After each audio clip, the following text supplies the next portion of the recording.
अगर आपसे मैं कहूं कि पांचवें टेस्ट मुकाबले के अंदर फाइनली वो खूंखार गेंदबाजों की एंट्री हो चुकी है जिनके बारे में आप काफी बेसब्री से सोच रहे होंगे, लेकिन उसी के साथ साथ ऐसे गेंदबाजों की एग्जिट भी हो चुकी है जिनका नाम सुनकर अभी आप सोचोगे कि भाई अब कैसे जीतेगी भारत।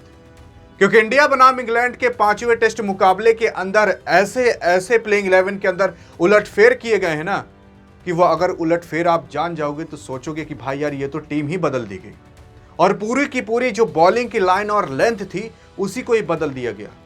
लेकिन सवाल ये उठता है कि क्या अगर ये प्लेयर अंदर बाहर होते हैं तो इससे भारत पर क्या प्रभाव पड़ेगा।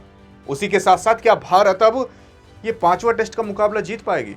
क्योंकि आप ये जान जाइए भारत को यहां पांचवा टेस्ट मुकाबला जीतना इतना अहम है कि अगर नहीं जीती तो वैसे ही अपना मुंह काला करा कर जाएगी और बेइज्जती करा कर जाएगी, जैसे कई सदियों से करा कर जा रही है इंग्लैंड में आकर। क्योंकि इंग्लैंड में आकर ना तो MS धोनी साहब, ना रोहित शर्मा साहब, ना विराट कोहली साहब कोई जल्दी सफल नहीं हो पाया। सुमन गिल के पास एक इकलौता चांस था जो सफल हो सकते थे, लेकिन हाँ, सफल तो नहीं हो पाएंगे लेकिन नाकामयाब भी नहीं होंगे। क्योंकि यहां पर जो कहावत कही गई है ना कि अब पछताए क्या होए जब चिड़िया चुग गई खेत, यहां पर अभी भारत का पूरा खेत चुगा नहीं गया। क्योंकि अगर आप देखोगे यहां पर जो सीरीज है वो 1 और 2 से चल रही है। अगर भारत जीत जाता है ना तो ये सीरीज 2 और 2 से बराबर हो जाएगी। इसका मतलब यह है कि सीरीज कोई जीतेगा ही नहीं, क्योंकि एक मैच तो रद्द हो गया था। टोटल 4 ही मैच का अब कुछ निष्कर्ष निकलेगा और भारत जीत जाता है तो 2-2 से सीरीज बराबर होने के कारण कोई भी इसे ना जीतेगा ना हारेगा। यानी कि भारत अभी अपनी वो इज्जत बचा सकता है जो इज्जत ये होने वाला होगा। क्योंकि जब चौथा टेस्ट मैच ड्रॉ हुआ तो एक उम्मीद जगी थी कि अब भारत कम से कम सीरीज तो नहीं हारेगा। और क्यों सीरीज हार सकता है तो क्यों नहीं हार सकता, आइए जानते हैं कि अगर ये प्लेयर निकलते और अंदर होते हैं तो क्या होगा। क्योंकि कहा जा रहा है केवल आपके शार्दुल ठाकुर, आपके अंशुल कंबोजी साहब नहीं, आपके जसप्रीत बुमराह साहब भी बाहर हो जाएंगे। अब बाहर और अंदर होने का कारण आपको बता देते हैं। शार्दुल ठाकुर साहब की बात कर लें तो इनका कुछ किस्सा अलग है। अंशुल कंबोज की बात कर लें तो इनकी परफॉर्मेंस की वजह से इनको बाहर निकाला जाएगा। क्योंकि अगर आप देख सकते हो यहाँ पर किसकी जगह पर कौन आ रहा है, तो आपके जसप्रीत बुमराह साहब तो भाई परफॉर्मेंस की वजह से नहीं बल्कि वर्कलोड मैनेजमेंट की वजह से बाहर हो रहे हैं।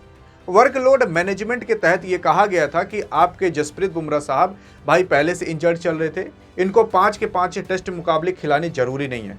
और इस बार तो चौथे के बाद पांचवें में ज़्यादा गैपिंग भी नहीं मिली है, जिसकी वजह से इनको खिलाना लगभग इम्पॉसिबल है। यानी कि पांचवें टेस्ट मुकाबले के अंदर आपके जसप्रीत बुमराह साहब कंफर्म नहीं दिखने वाले हैं। हाँ, कुछ 1% चांस हो सकता है कि भाई अगर खुदा चालें तो क्या पता आ जाए। लेकिन दूसरे की बात कर लें आपके शार्दुल ठाकुर साहब। शार्दुल ठाकुर का अगर आप देखोगे बैटिंग में जो योगदान बैटर्स को देना चाहिए था वो बंदा ऑलराउंडर होकर देता है। लेकिन अगर बॉलिंग की बात कर लें तो बंदे ने विकेट तक झटकाए नहीं थे, इनकी किल्ली तक बॉल ही नहीं जा पा रही थी, सीधा या तो बाउंड्री या तो कुछ रन ही निकल रहे थे तो डॉट जा रही थी। तो शार्दुल ठाकुर को इस वजह से बाहर निकाला जा रहा है। और एक कारण और है जिस वजह से बाहर निकाला जा रहा है वो भी आपको आगे पता चलेगा, और वही कारण सबसे अहम है। और तीसरा जो आपके अंशुल कंबोज साहब निकल रहे हैं, ये भाई इनका डेब्यू हुआ था चौथे टेस्ट मुकाबले के अंदर, लेकिन ये जो डेब्यू किए हैं इस हिसाब से किए हैं कि भाई कहते हैं ना कि लोग ऐसा काम करो कि दूसरी बार आपको काम करने को कहा ही ना जाए, और वही सेम काम आपके अंशुल कंबोज साहब कर दिए हैं। एक बार खिला गया, अब इनको कोई खिलाने का नाम ही नहीं लेगा। भाई इतने रन पिटवाए, और अगर बॉलिंग में विकेट की बात कर लें तो कुछ खास नहीं। अभी इस वजह से ये 3 प्लेयर बाहर हो रहे हैं। लेकिन अंदर क्यों आ रहे हैं वो जान जाओ। देखो, आपके आकाशदीप साहब आएंगे आपके जसप्रीत बुमराह की जगह पर। जसप्रीत बुमराह बाहर हो रहे हैं तो एक तगड़े प्लेयर को लाना जरूरी है। आकाशदीप को चौथे टेस्ट मैच के अंदर इसलिए बाहर किया गया था क्योंकि इनके पीठ में इंजरी आने की वजह से जब प्रैक्टिस के दौरान, इस वजह से इनको बाहर किया गया था। ये किसी रीजन की वजह से बाहर नहीं हुए थे बल्कि इंजरी की वजह से हुए थे। तो इनको 5वें टेस्ट मुकाबले के अंदर खिलाना काफी अहम है।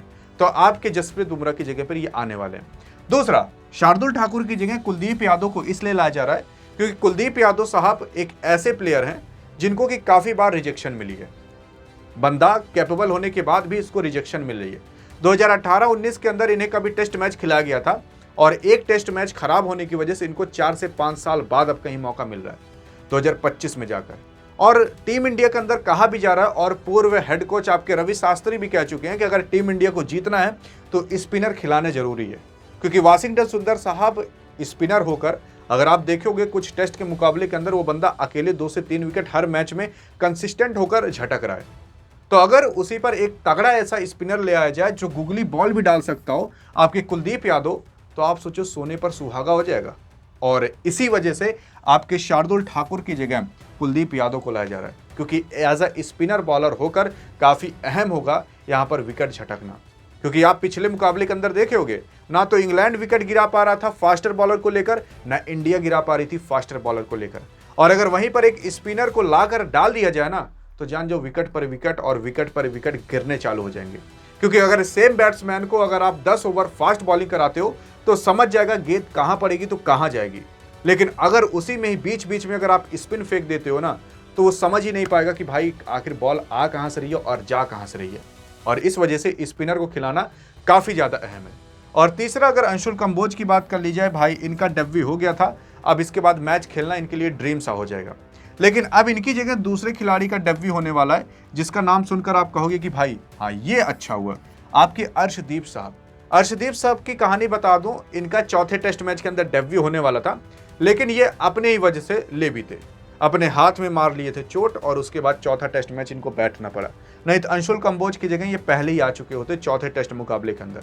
और इनका भी अभी तक डेब्यू हुआ नहीं है टेस्ट मैच के अंदर। T20, ODI और IPL काफी सारे मैचेस खेले हैं, तो इस वजह से अब इनका डेब्यू होगा। देखते हैं इनका डेब्यू क्या अच्छे से सफल हो पाता है।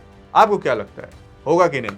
बाकी आपको टीम के अंदर अब किसकी कमी खलेगी तो किसकी पूर्ति होते हुए आपको एहसास होगा, बताइएगा जरूर। लेकिन अगर जानना है कि भाई 5वें टेस्ट मुकाबले के अंदर और कौन कौन से बदलाव होने की संभावनाएं हैं, तो बगल में क्लिक करके देख सकते हो।